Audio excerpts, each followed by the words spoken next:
Shifting focus to Kenya now, anti-government protests have once again erupted in the East African nation, and so has the police crackdown.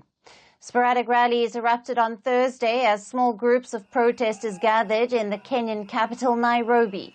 The protests were dubbed Nane Nane, which in Swahili means White 8, and signifies the date of the 8th of August, and protesters demanded better governance in Kenya, with many chanting slogans for President William Ruto to resign.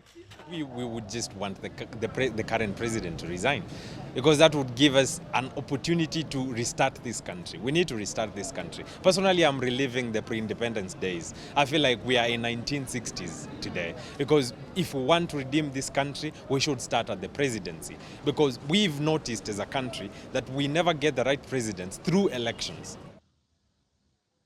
Kenyan police fired tear gas to disperse the protesters across Nairobi's financial district. Shops were shut and streets were left deserted after police began their crackdown. At least 174 arrests were made across the country, including 126 in Nairobi, while at least 3 journalists were wounded, as per the International Press Association of East Africa. Police also raided the home of opposition financier and presidential hopeful Jimmy Wanjigi, as per his lawyer. The lawyer said that Wanjigi seems to have been placed under house arrest illegally. However, he did not say whether Wanjigi was among those arrested or explain how the raid was linked to the protests. A day before the Nane Nane protests, police warned about criminals planning to infiltrate the rallies. Organizers of the protests have also in the past accused goons of hijacking their plans for peaceful protests. At least 60 people have been killed in the protests that started in June, initially against the planned tax hikes, but spiraled into a campaign against the government. President William Ruto was forced to scrap the proposed tax hikes and even sack his entire cabinet. Ruto then named opposition members to his cabinet, but activists have criticized the move as a corrupt deal. They have reiterated demands for him to resign. I've been out on every protest, and I wish even this protest started earlier, because we've really suffered as a country. We have some problems we could really cure as a country, but we're not taking steps to cure that, because those that are supposed to transform this country are part of the problem. So it is not in their best interest to transform the country. It is not in their best interest to kill corruption, because they dine at the high table of graft.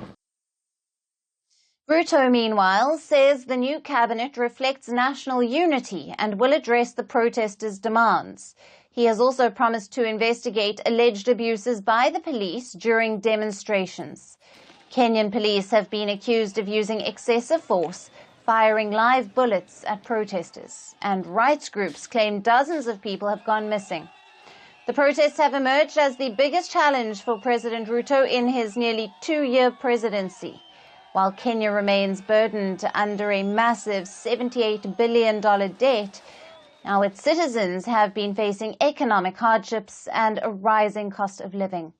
This has left William Ruto caught between the demands of international lenders and ordinary Kenyans.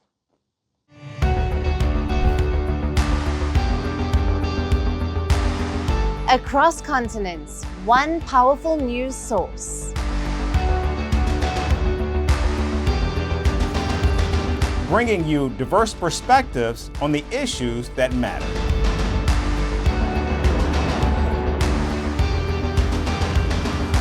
We go beyond the boundaries to give you that little extra about every sporting moment.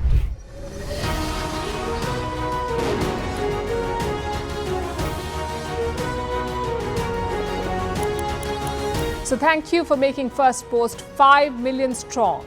We're counting on your support, and you can trust us to bring you the news unfiltered and unvarnished.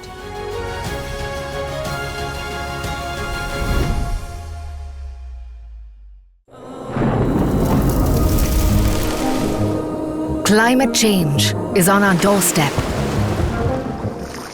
It's time for a revolution to take root. And it starts with 1.4 billion Indians. It starts with one tree for humanity, One tree for Mother Earth. One tree for a future. Project One Tree, a News 18 network initiative.